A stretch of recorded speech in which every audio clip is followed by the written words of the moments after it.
Santiago de Chile, 2050. El planeta se extingue y la humanidad debe emigrar al espacio. La memoria del país será sometida a juicio para definir si los personajes que han sido considerados héroes lo son y qué versión de la historia es la que debe viajar junto a los elegidos para reconstruir la sociedad en el nuevo mundo. Odessa y Joao, hijos de inmigrantes, se convertirán sin quererlo en representantes de este tiempo que cambia y amenaza con estallar. En medio de este proceso, grupos radicales se enfrentan para defender sus creencias en medio del cuestionamiento al pasado de Chile. ¿Habrá un futuro? Si bien aquí estamos hablando de un futuro más bien cercano y demasiado cercano, porque todo lo descrito en el nuevo libro de nuestro invitado Jorge David, Los juicios de Chile, se oye fresco, terroríficamente fresco. Hoy en el Traficantes de Cultura, el mismísimo Doctor Zombie. Jorge, bienvenido. Gracias por aceptar esta conversación. No, gracias por la invitación. Me encanta llegar a las casas con libros. Y obviamente, y aquí en la conversación que tuvimos en off, la corta conversación que tuvimos en off, te decía que Los Juicios de Chile me gustó porque es un engendro raro en el mundo literario, porque estamos hablando de una ciencia ficción mezclada con la actualidad de Chile. Ya después ya después del plebiscito de salida ya es una ucronía, pero que se siente más actual que nunca. Y aquí ir a la idea, a la idea primigenia. ¿Cómo nacen los juicios de Chile? Qué pregunta más compleja. Ya, pero pongámonos con tiempo, tranquilidad. Los juicios de Chile nace de una inquietante pregunta que me he estado haciendo durante muchos años en este país, revisando la historia una y otra vez, y es que a nuestro querido país le faltó un Nuremberg. A nuestro país le faltó un juicio a todas las personas que eventualmente van conformando los elementos de la historia y que eventualmente tomará la cultura como parte de la narración. Consideren que la cultura siempre es y siempre será el inconsciente colectivo de los pueblos. Uno puede saber qué pensaba cada nación revisando su lectura. Uno sabe 100 años de historia de Francia revisando a Dumas. Uno puede entender lo que pasa en los migrantes de Puerto Rico leyendo a Junot Díaz. Y así, leyendo a Asimov, uno entiende las preocupaciones de la llegada y la masificación de la tecnología en los 60-70. Y pasa siempre, particularmente con la ciencia ficción, que da un suelo exquisito para plantear ideas y premisas que nos permitan ir a explorar ciertas realidades que estamos viviendo. Chile siempre necesitó un Nuremberg. Es importante hacerle un juicio a nuestra historia porque nuestra historia está llena de patrones que no están, primero, incompletos y segundo, muchos de ellos están errados. Chile es un país que tiene un desapego enorme al héroe no impuesto, al héroe natural. Somos un país que, si bien puede ir a consumir Star Wars, cuando habla del Frente Patriótico Manuel Rodríguez, habla de ellos por el terrorismo y por la violencia que ha sido tan perseguida y tan culpada, porque es una forma de defensa también hacerlo. Eh, ¿Cómo se llama esto? Uno sabe de inmediato que en el fondo los tilda de delincuentes, de terroristas, cuando en estricto rigor, si uno revisa Star Wars, son esos rebeldes los que pelean contra el imperio. Y hoy por hoy, esos rebeldes son los que están presos, los que no encontraron flores al final del camino, o no, más bien dicho, no encontraron, haciendo la analogía con la entrada de los héroes de Roma, no encontraron los palmares que les sostuvieran en la cabeza. Entonces, además de aquello, nuestra historia ha sido siempre, hasta 1970, manejada por grupos que tienen cierto interés con que la realidad sea una y no se cuestione más allá de eso. Pero si uno revisa, nuestra historia tiene más de un dictador. Nuestra historia está llena de dictadores. Nuestra historia tiene Carlos Ibáñez del Campo, agarraba aviones e iba a dejar homosexuales a las islas para separarlos de la sociedad. Y así, incluso tenemos nombres de patrimonio que conllevan ciertos personajes con una carga negativa importante para el país, hoy juzgándolo y entendiendo conceptos nuevos que antes no existían, como por ejemplo la palabra humanidad, que es relativamente nuevo, tiene 100 años esa palabra, con suerte.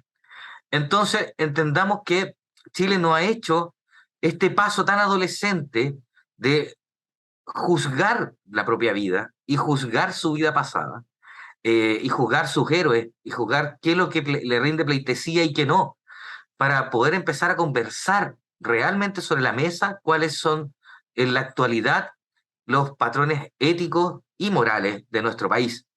Eh, Hoy, hasta el día de hoy, hay un sector negacionista que niega que Pinochet, por ejemplo, haya sido un dictador. Y eso es tremendo.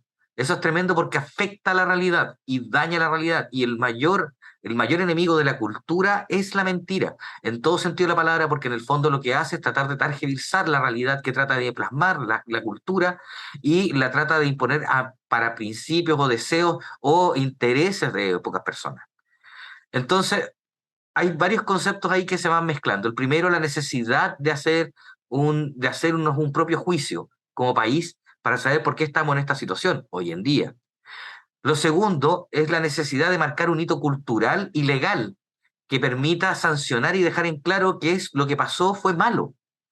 Pero como no hay alguno, la impunidad se va extendiendo por debajo y se va aclimatando y se va quedando, transmitiendo valores como, por ejemplo, lo si total no pasa nada. Oye, el vivo chileno, y la hizo, pasó, no hizo nada. Pero cada vez que alguien gana, otra persona pierde.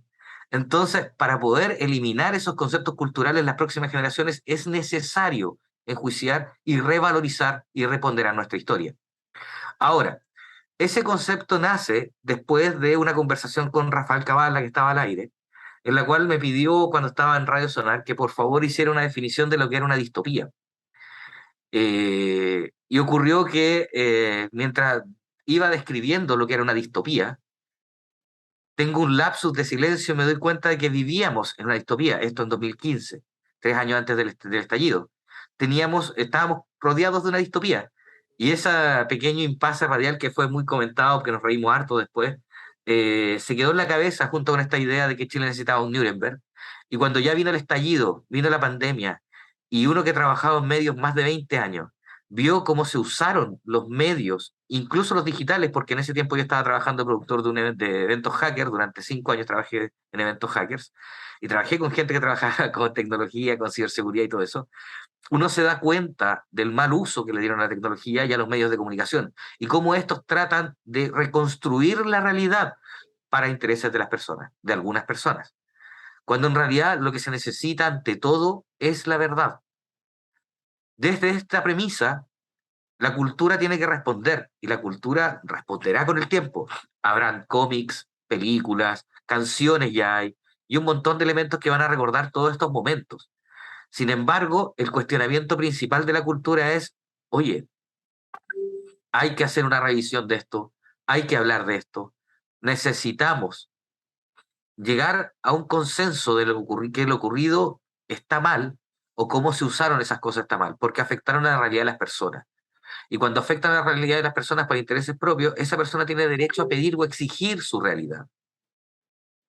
Y el derecho a la realidad es algo que tenemos que empezar a conversar. Y no es algo hippie ni holístico, es algo real. Existe la cámara de eco, que es en el fondo los algoritmos de las redes sociales, cómo te van encerrando poco a poco en creencias y en creencias similares de usuarios similares sin tratar de abrir la brecha y mostrarte que el mundo es mucho más variopinto de lo que aparece. Entonces, frente a todos estos elementos, la tecnología, el juicio, nuestra historia reciente, nuestra historia pasada y todo, mi respuesta culturalmente fue crear un cuestionamiento a ello desde la ciencia ficción. ¿Cómo así? Si ustedes lo piensan desde el punto de vista de la humanidad, cuando tengamos que emigrar de este planeta, que no es lejano, no pensemos que estamos hablando de 100 años. Estamos hablando recién de 30 años. Este planeta lamentablemente lo tenemos consumido y si ustedes van a cualquier página de Greenpeace o cualquier página de intereses ecológicos se darán cuenta que el reloj del fin del mundo, como decía Alan Moore, nos quedan 30 años de línea de crédito que ya empezamos a ocupar. Entonces, en 30 años más vamos a tener que empezar a emigrar. Y cuando empecemos a migrar, va a pasar que obviamente los primeros que van a migrar van a ser los que tengan los recursos. Y segundo, los países que tengan los recursos. No todos los países van a migrar. Y mucha cultura de este planeta se va a perder. Mucha cultura. Y cuando esa cultura se pierda, los que van a sobrevivir van a ser los que puedan mandar o permitir extender ese legado de la cultura a través de las personas que puedan viajar o que puedan transportar. Si usted piensa que esto ya suena ciencia ficción, les voy a dar un dato. La Voyager, la famosa sonda, que es la primera que ha salido del borde externo de nuestro sistema solar, lo que lleva, por si se encuentra con otra civilización, es un disco láser que tiene dentro música de Chuck Berry, los Beatles, lleva cultura. Porque cuando migremos no va a poder ser todo el planeta, insisto, va a tener que ser una pequeña porción de seres humanos. Y estos van a tener que transportar un mensaje. Y van a tener que sobrevivir al problema interestelar, que el problema interestelar es el viaje que es tan largo. 70 años en el espacio significan, o 70, 80 años, o 100 años en el espacio significan civilizaciones en una lata de sardinas por el espacio. Lo que significa que la psicología de esa nave, la sociología de esa nave va a ser muy relevante. Por ende, saber exactamente qué es lo bueno y malo para que en el fondo puedan tener una guía en su comportamiento y permitan que, que estas migraciones tengan éxito, va a ser la cultura.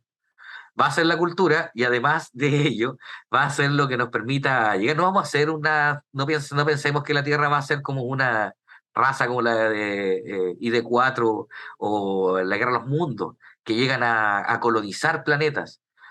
Van dos, tres naves con suerte y somos una inteligencia que ni siquiera es nivel uno, ni siquiera sacamos energía de los medios de los medios que hay en nuestros sistemas solares o nuestros medios naturales en el ecosistema natural del espacio o de la Tierra por completo. Entonces, vamos a llegar en pocos personajes a esos lugares. Y si esos lugares están habitados, vamos a ser emigrantes, no vamos a ser colonizadores. Y si somos migrantes, va a costar bastante y vamos a tener algo que tener que dar a cambio. Y frente a eso, todo eso sumado a una gran coctelera genera lo que es la base del libro que tienes hoy en la mano y que en el fondo es el planteamiento de la premisa de los juicios de Chile, contada desde el punto de vista de dos migrantes, un hijo de inmigrantes haitianos en nuestro país, Joao, y una hija de inmigrantes rusos, Odessa, que en el paralelo de la ciencia ficción es una forma de rendirle un homenaje a Arthur C. Clarke, eh, puesto que si ustedes piensan, David Bowman, el hombre que lleva eh, la nave hacia los confines del espacio en 2001, Bowman significa arquero y es un homenaje claramente a la Ilíada. eh, y claro, en este caso también, Odessa es la terminología femenina para Odiseo, o sea, Odisea. De hecho, también es que es en parte con quien cómo comienza el libro, con dos frases, o sea, un extracto de la carta de Diego Portales a Antonio Garfias, bueno, además del prólogo realizado por Francisco Ortega, y es, comillas, venid amigos míos, no es demasiado tarde para buscar un mundo nuevo, zarpemos, y sentados en perfecto orden, golpeamos los resonantes surcos, pues me propongo navegar más allá del poniente y al lugar en que se bañan todos los astros del occidente, hasta que muera Alfred Tennyson de Ulises.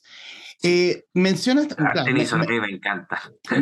mencionas en el tema de ciencia ficción, sobre todo porque la ciencia ficción también llama o remueve el piso diciendo es como, no sé, se me viene Blade Runner a la cabeza, por nombrar una película. Es como, nos está muriendo el plan, nos estamos secando, el mundo está hasta el loli, disculpando el francés, Sí, sí, sí, sí. y en el fondo tenemos que hacer algo, o si no nos vamos a estar, básicamente nos vamos a estar peleando por la última gota de agua de la Patagonia, como está ocurriendo ahora. ¿Qué va a pasar? Ujú. Eso va a pasar. El Valle Central de Santiago se está secando, más hacia el sur. Eso va a pasar. Eh, sí, es menester de la ciencia ficción funcionar como espejo.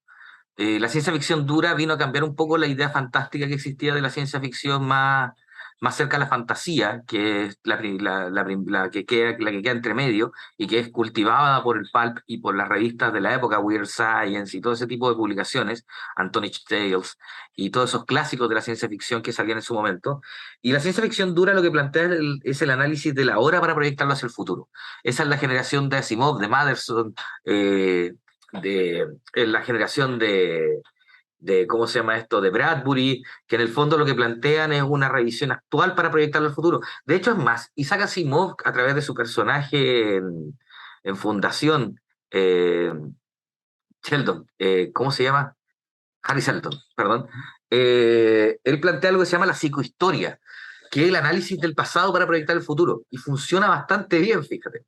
Si uno lo piensa de alguna manera, incluso en las versiones más populares, la forma de leer el tarot a través de arquetipos es una forma de hacer psicohistoria, analizar el pasado del consultante para después darle una proyección hacia el futuro, que es lo que buscan en el fondo. Y eso es algo que, bien llevado, bien analizado, con buena data, que hoy en día hay inteligencia artificial que se está preocupando de empezar a experimentar con aquello, predicciones digitales, semánticas a través de redes y un montón de elementos más. ¿Cómo se llama esto? Busca justamente ver ese el futuro.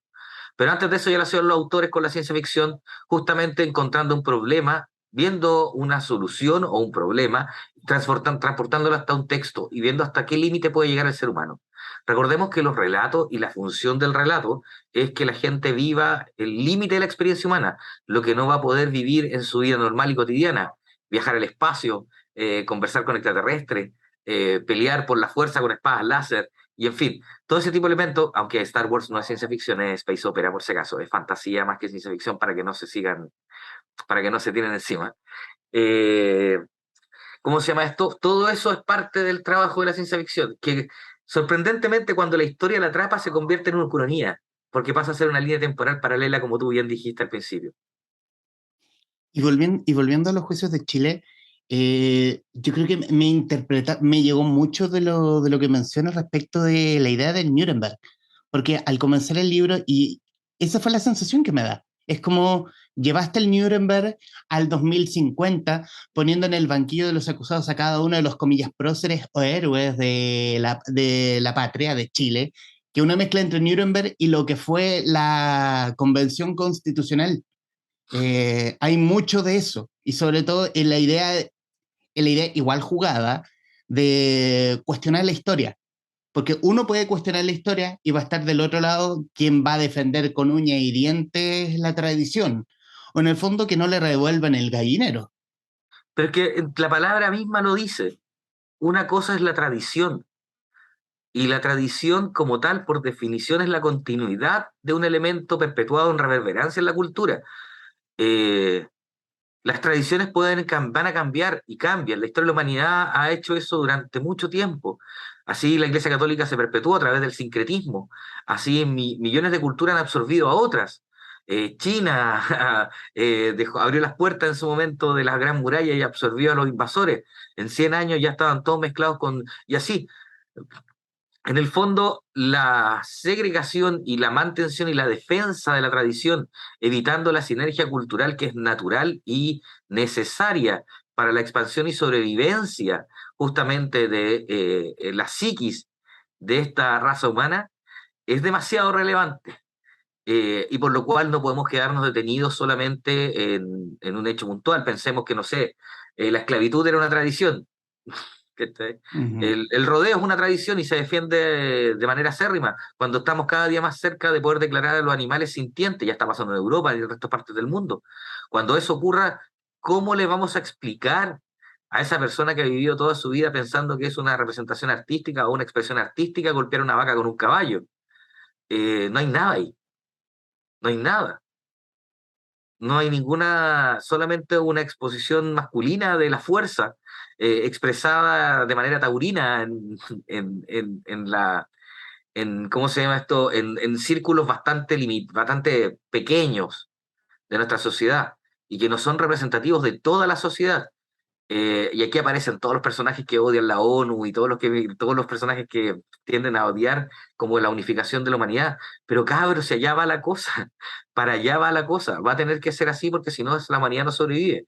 Y no soy solamente yo el que lo piensa, si uno ve las proyecciones de Gene Roddenberry cuando creó Star Trek, el futuro es feminista, el futuro multirracial, es multiétnico, multicultural. Si no, esta especie no tiene cómo, no tiene para qué y no tiene por qué sobrevivir. Quiero irme a la técnica al dibujo, a la pluma. Eh, imaginas, cuando vos quejaste en tu cabeza la idea, obviamente en la edición va a estar mejor demostrado las páginas, sobre todo. Cuando imaginaste las páginas, lo imaginaste en este, no soy tan experto en cómics, así que voy a divagar, tú me No, puedes no, no, no, corregir no, o no, no. no. Está diseñado para que no sea esencialmente para lectores de cómic. Ujú. Su forma semántica, su ritmo de composición y todas sus formas tienen todo un trabajo gigante atrás justamente para abrir el espacio para que cualquier persona se acerque y lo pueda leer. Quizás el único aliciente es el hecho del tamaño de la tipografía, que Ujú. lamentablemente por la cantidad de texto no puede ser menor. Más o Ujú. menos ya no la podría ver un montón de gente, pero está pensado para que la vea todas las personas y lo puedan leer todas las personas. Así que no pidas disculpas por algo que no tiene que ser una necesidad ni es una responsabilidad. Entonces, en ese caso, ir a la técnica del blanco y negro o La también amo. trabajar con la pluma, porque no solo los juicios de Chile se lee apocalíptico, sino que se ve también apocalíptico. Se ve con Sí, un ritmo súper rápido, sobre todo. cinematográfico, Claro. tiene una composición de tres cuartos musical. Mira, dentro del mundo del cómic, yo soy súper, y dentro de mi historia, dentro del mundo del cómic, yo soy muy apegado a las composiciones con formatos musicales. ¿Ok? Entonces pasa, y esto es más complejo, tendré que explicarlo porque tendré que explicar cómo funciona el lenguaje, pero esencialmente es muy sencillo y genera una velocidad. Y la velocidad en un guión, cualquiera sea cinematográfico, me ha tocado escribir cine, documental, me ha tocado escribir de todo. Entonces, como radioteatro, podcast, de todo. Entonces, como que esencialmente todo relato tiene que aprender a controlar su energía. Cuando uno dice ¿qué es la energía? Suena como holístico. No, la energía es algo concreto del relato. Cuando tú estás viendo una película y estás ahí echado y de repente pasa algo y te paráis, esa es la energía de la historia. Cuando algo te sorprende y te cambia la visión, es la energía de la historia. Yo, no sé, ¿tenía algún libro, en algún momento de algún libro que te recuerde que te cambió todo, y te bajó algo a la panza y te generó cosas? Supongo que tienes algún libro fetiche que te haya generado eso, espero, porque es lo más lindo de los libros justamente aquello, o del Sí, relato. no lo tengo en el recuerdo en este momento, pero sí, me ha pasado con muchos libros. Ya, entonces esa es la energía del relato. Y el buen trabajo del relato o el relator es saber manejarla para generar los estímulos necesarios del lector. Entonces, en este caso, lo primero que quería hacer justamente con los juicios de Chile es primero cumplir con una necesidad básica que tengo y que es tratar de darle una continuidad a la estética gráfica chilena que desapareció en 1970, por razones obvias. Claro. El proyecto Kimantú, lo que era Zigzag, todo lo que era el cómic chileno fue mermado poco a poco, siendo que Chile era uno de los mayores productores de cómic de Latinoamérica. 60 títulos semanales, es una locura para toda Latinoamérica. Y grandes autores salieron de ahí, y casi todos trabajaban en el blanco y negro, con color en imprenta, pero el blanco y negro era mucho más preponderante, y su trabajo, por la velocidad con la que publicaban, tenía cierto dinamismo en el control de la mancha de negro, y en la pluma más precisa y más acotada, que fue lo que se buscó justamente en este caso en la historieta. Además de tratar de empezar a ingresar, como se ingresaba en esa época, los primeros alicientes del diseño, las tramas mecánicas, las composiciones multivariadas, una splash page, página completa que se llama, y ese tipo de elementos pertenecen a nuestra narrativa natural chilena. Entonces, y que estaba dentro de ese proceso, estaba en el proceso de Mario Gore, estaba en el proceso de Máximo Carvajal, de un montón de dibujantes, Germán Gabler, en fin, y que lo que se busca justamente en los juicios de Chile es rescatarlo en un formato de libro que pertenece a la ciencia ficción. Si me das 5 segundos, no cortes, voy y vuelvo. Dale, Mi biblioteca está más lejos. no hay problema.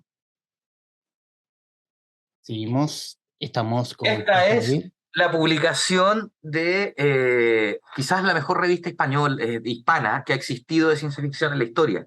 Su nombre es Nueva Dimensión y como puedes ver el diseño es muy similar. No te pongas borroso. No te pongas borroso, no te pongas borroso. Si lo puedes ver bien, su diseño es muy cercano y su formato cuadrado es muy cercano. Acá, Ponlo como en tres cuartos.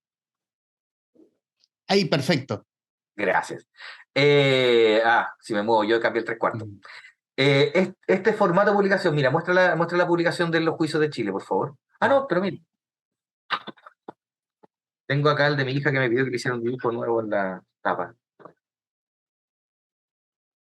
Como puedes ver, son similares en sus formas de diseño, y es porque justamente los juicios de Chile estaba buscando asemejarse a esta publicación, Nueva Dimensión, que es una publicación esencialmente desde el 1960 hasta principios de los 80, que eh, compila la mayor cantidad de autores de ciencia ficción del mundo, incluso está Correa, Hugo Correa, el de los altísimos, tiene un Mm. número especial dedicado ahí, que debe ser el mejor escritor de ciencia ficción que ha tenido Latinoamérica y es chileno, para que lo lean, chiquillos.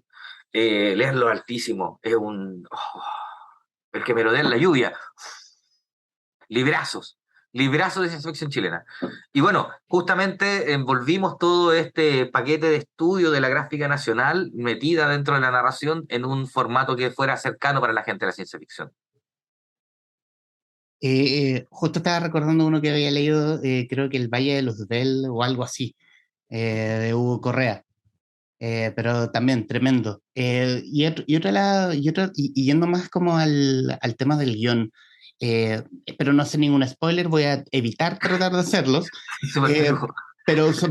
pero en el fondo el comienzo de todo que es Santiago 2050, eh, un transbordador que lleva, como mencionaste, a un grupo determinado de personas al cielo, a vagar en el fondo, a vagar por el espacio. No van a Y, vagar, van a un sistema que existe, que no está muy explorado, que ujú, se llama TRAPPIST-7 y TRAPPIST-1, perdón. TRAPPIST-1 tiene dentro de su zona de vida, o sea, donde el calor de la estrella que pertenece a ese sistema, tiene 3 planetas posibles que tienen dimensiones superiores al de la Tierra. Uno de ellos no tiene incluso rotación. Por lo tanto, no se entiende muy bien cómo funcionaría la gravedad en ese planeta. Pero esos 3 planetas son candidatos reales a investigar para ver una posible colonización. Si tú googleas y colocas TRAPPIST, ujú. sistema TRAPPIST, vas a descubrir todo un universo que ya existe y está siendo estudiado y manejado. Lo que hago yo es plantearme esencialmente que es decididamente el sistema a los que vamos. ¿Sí? O sea, son 3 planetas para que viva la humanidad. No sabemos si hay seres en ese lugar, pero son 3 planetas. Pero también mencionaba de que ya en el 2050 ya se siguen cuestionando ciertos hechos como la exigencia de derechos, lo que en el fondo lo que hoy está ocurriendo hoy en 2022. En el fondo, esa condena a un eterno retorno, o sea, seguimos tropezando Y, con la y, misma y, piedra, donde en el fondo vamos a estar años exigiendo los derechos mínimos, en el fondo como pueblo, y esto no va a cambiar a menos hasta de que hoy, hablemos del tema, a menos que hablemos de... al menos que lo hablemos y que lo cuestionemos y que lleguemos a un juicio. Exacto. De eso se trata todo el libro, lo acabáis de resumir, Mm. sin contar la historia. Sí. Y también el tema, como por ejemplo, el ser migrante, la tierra y en el protagonista. Quiero irme con Joao, porque ya en el 2050 Joao ya es chileno, pero en el fondo siempre le van a hacer ver su raíz migrante Sí. cuando es parte de de este extenso jurado, de este Nuremberg moderno. Pero ¿qué piensas tú? A ver, de abortos en el control de natalidad y el control del cuerpo y la decisión de la mujer es algo que no deberíamos estar discutiendo hoy en día. Y si se discute es a base de creencia, porque los estados han permitido que las concepciones religiosas, esos atavios llenos de creencias, entren a jugar un elemento importante dentro de la política. Y no puede ser así, porque los estados tienen que preocuparse de condiciones sociales y de programas sociales, y eso no pueden discriminar a nadie. Pero el primer concepto de una creencia es que toma un punto de vista basado en ningún dato y se estipula como una forma de vida, instaurándose la moral, que viene Mm. de la costumbre. Y, y eso es un problema importante porque hoy por hoy las mujeres de Estados Unidos están volviendo a pelear. Después de 50 años, están volviendo a pelear por el derecho al aborto. O sea, de nuevo, y es muy posible, y ojo, y es muy posible que en nuestro país también pase esto. Nosotros tenemos, y estamos viendo este fin de semana, muchos personajes de la ultra conservadora derecha de nuestro país que atañen o cargan con atavíos de estas morales religiosas, creencias religiosas para justificar su comportamiento. Y la única forma de dirimir y decirles, loco, esto está mal, es estableciendo un hito social, cultural importante. Por eso la idea de un Nuremberg.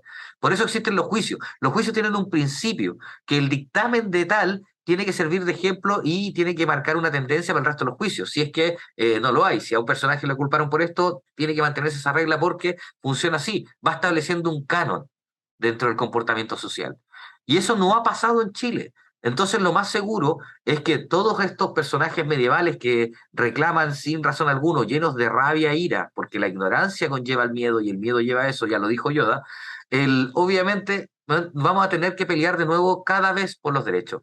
Por eso el grito tan importante que tienen las chicas alrededor de Odessa, del personaje principal, cuando gritan el nombre de la compañera o del personaje que hace alguna alusión a alguno de sus derechos, y repiten constantemente, ella sabe bien que lo que se obtiene se debe defender, porque es así y va a tener que ser así siempre, mientras exista este otro lado del mundo que en el fondo se niegue a la razón y el dato, porque dato mata relato, y se asile en la creencia. Y hay una de las figuras, sobre todo cuestionada, porque quiero irme a la figura de Diego Portales. Comienzas con un Todo estado, es culpa mortal, güey. claro, todo es culpa de Portales porque es el ejemplo del orden, y sobre todo porque si escarbamos un poco más de la historia, era lo que se llama la chispeza del chileno. Yo creo que Portales era el vivo ejemplo de la chispeza del chileno, Sí, pero a favor, siendo bien propio, amable. claro, pero a favor propio de la oligarquía, Ujú. instaurando el orden y bajo el mazo, y que ha servido de excusa durante tantos años para que la derecha nacional lo ocupe como su comportamiento portaliano. El comportamiento portaliano es bien feroz, desarraigado, clasista, es terrible. Sin embargo, seguimos siguiendo el canon de una persona que tuvo esos criterios. ¿Por qué no podemos enjuiciarlo? ¿Por qué no podemos dudar? No son intocables. Y sus pensamientos no fueron, no eran, sus pensamientos no eran axiomas. No hay por qué tomarlos de esa manera. Hay que evolucionar, y evolucionar significa analizar la idea en cada momento y contexto y irla acomodando al lugar. Una de las cualidades más importantes de la inteligencia es la adaptabilidad. Y si no somos capaces de adaptarnos para ir avanzando, lo que conlleva el análisis y la reflexión sobre lo que desarrollamos, entonces no estamos avanzando en nada, esencialmente. ¿Cómo, qué sensación te dejó el libro post resultado del plebiscito de salida? Un desazón enorme. ¿Cómo cómo te cambia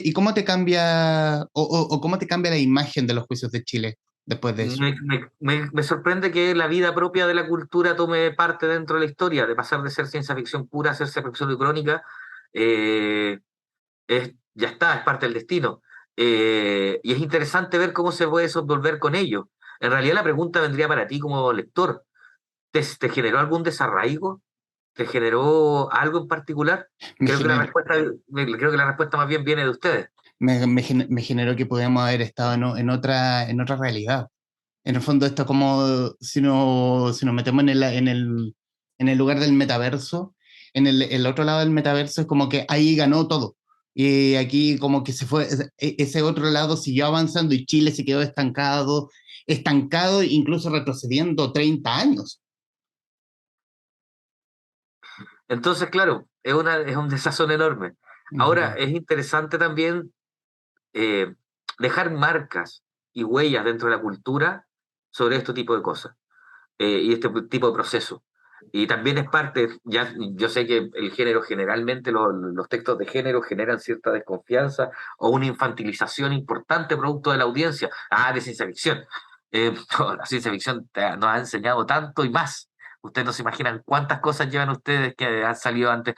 Eh, no sé, piensen en Julio Verne. Creó o habló del submarino antes que alguien lo hubiera creado. Ujú. Entonces, estamos en eso. Y es interesante ver cómo toma vida propia esta obra hoy por hoy y cómo se va desentrañando en la historia misma del país.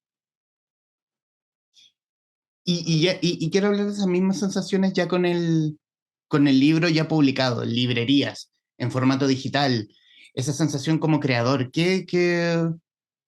fuera del resultado, obviamente, o sea, el resultado propiamente tal, que es el libro que tenemos acá, del que estamos conversando, ¿qué sensación te deja como creador? No te puedo responder eso todavía. Dame 6 meses. Necesito saber la respuesta de las personas. Y todavía no las tengo. Piensa tú que los libros son de larga aliento para poder tener claro qué ocurre. No has Eh, tenido el feedback lector aún? Mayormente no, no mayoritariamente. Me ha tocado ir a 2 o 3 firmas donde la gente ha llegado, como tú, que me dice lo mismo, que lo encontró increíble, y la gente que lo leyó después del 4 de septiembre, que me ha escrito, le causa mucha pena, mucha pena. Hay gente que me ha escrito así como, me costó mucho terminarlo, me costó mucho escribir, muchas de ellos, me costó mucho escribir porque el final duele. ¿Sí? Ujú, Y claro, está diseñado para eso. Y para cuestionar justamente al lector. El final de Los Juicios de Chile es un gran cuestionamiento al lector. Eh, entonces, claro, como que poder redondear algo hoy en día para mí es complejo y poder establecer cuál es mi sensación frente a esta obra después de la historia que está pasando y después de la respuesta de los lectores a este cuestionamiento va a ser un poco más largo, yo creo. Así que si nos juntamos en un par de meses más, te respondo tranquilamente. ujú. Bueno, a juicio mío, obviamente, bueno, fuera de encontrar increíble esta obra, y sobre todo porque no siempre vamos a encontrar libros o folletines que nos pide cuestionar la historia. Eh, Porque va a salir el purista diciendo, ay, ¿cómo vas a cuestionar la historia con los ojos de hoy? Bueno, se puede cuestionar, lo podemos conversar, porque para eso estamos, creo yo. Exacto. Y eso es lo que hace. Y eso pone las tropelías de nuestros antepasados en su lugar, y pone sobre todo en cuestión ideas que se están discutiendo hoy y que probablemente lo vamos a seguir discutiendo. Y creo yo que probablemente no estamos tan cerca de un Nuremberg chileno. No, Eh, ojalá pasara. Pero piensa tú lo siguiente, durante la votación el apruebo tenía que insertar culturalmente varios conceptos. Paridad, que es una palabra nueva. Sororidad también es una palabra nueva. Tenía que instaurar plurinacionalidad, que es otro concepto completamente nuevo para nuestra cultura. Y así son muchos conceptos. En el libro yo hablo de muchos más que ya se están hablando. Ecocidio. En Chile todavía no hablamos de ecocidio. Y en el resto del mundo ya se está hablando de ecocidio, atentar contra la naturaleza. ¿Ok? Lo que hablábamos recién, que es cosas que ya hay leyes en países como Lituania y ese tipo de cosas, como el derecho a la realidad. Y eso tiene que ver con el control de uso de bots en Internet, con el control de fake news, con un montón de cosas más. El derecho a la realidad es algo que no estamos hablando. ¿Sí? El derecho al olvido, eso es algo que tampoco hemos hablado y que ya hay países que están hablando tranquilamente del derecho al olvido, ¿sí? Que es la capacidad de borrar tu registro de Internet, de tener tu capacidad de dejar de existir virtualmente y exigirlo en las plataformas como tal. ¿Cachai? Hay tantos conceptos nuevos, más allá de los que ya se plantean hoy en día en los medios tradicionales, trastocados como lo hacen los medios más masivos, que es complejo tener que empezar y es parte de nuestro trabajo también como creadores, empezar a tratar de inculcárselo a las personas. Va a ser un trabajo más largo inculcar esas ideas, sobre todo también en esta cultura de la izquierda que ya tenía como esa épica, intentar contener con comillas estas nuevas ideas como al ciudadano de a pie. Es que es mucho más, se demoran 10 años. Ujú, El feminismo, para que fuera lo que fue el feminismo, antes de que Natalia Valdebenito se parara frente al escenario más importante de nuestro país y lo planteara, como tal, antes de eso llevaban 20 años en la calle pegando afiches diciendo que el machismo mataba. ujú. 20 años. Todo proceso de idea, y con esto tengo que terminar porque lamentablemente tengo que ir a ver a mi hijo, Sí, no. parte desde el mundo, desde la marginalidad. Y desde la marginalidad pasa a la vanguardia. Y de la vanguardia pasa al mainstream. Lo que en el punk era una forma de vestirse de estratos sociales más bajos se transformó en algo que representaba para ciertos elementos sociales de barrios altos una identificación con una idea sobre un sistema que eran los yuppies a principios de los 80 en Inglaterra y en Estados Unidos, y que por eso usaban la corbata rota y todo, y el boicano indígena y todo, y que se demoró tantos años en convertirse posteriormente cuando lo agarró la industria, lo convierte en el neo-romantic, Duran Duran y todo eso, y hoy en día incluso ser punk es parte de un estilo de ropa. ¿Cachai? Pero se demoran años, se demoran generaciones. Hay 4 conceptos ya en la mesa que se van a demorar 10 años más. Imagínate el resto de los que vienen. Vamos a demorarnos harto en cambiar este tipo de cosas. Y yo les voy a decir a quienes nos están viendo y escuchando que no se demoren, que vayan por los juicios de Chile de nuestro invitado Jorge David Layton, Doctor Zombie, en el Traficantes de Cultura. Jorge, muchísimas gracias. Oye, no, gracias a ti por el espacio de volver a hablar tranquilamente de este tipo de elementos y historias. Muchas Excelente. gracias de verdad. Y a quienes nos están viendo y escuchando, gracias por estar ahí. Adiós. Un abrazo, que estén muy bien.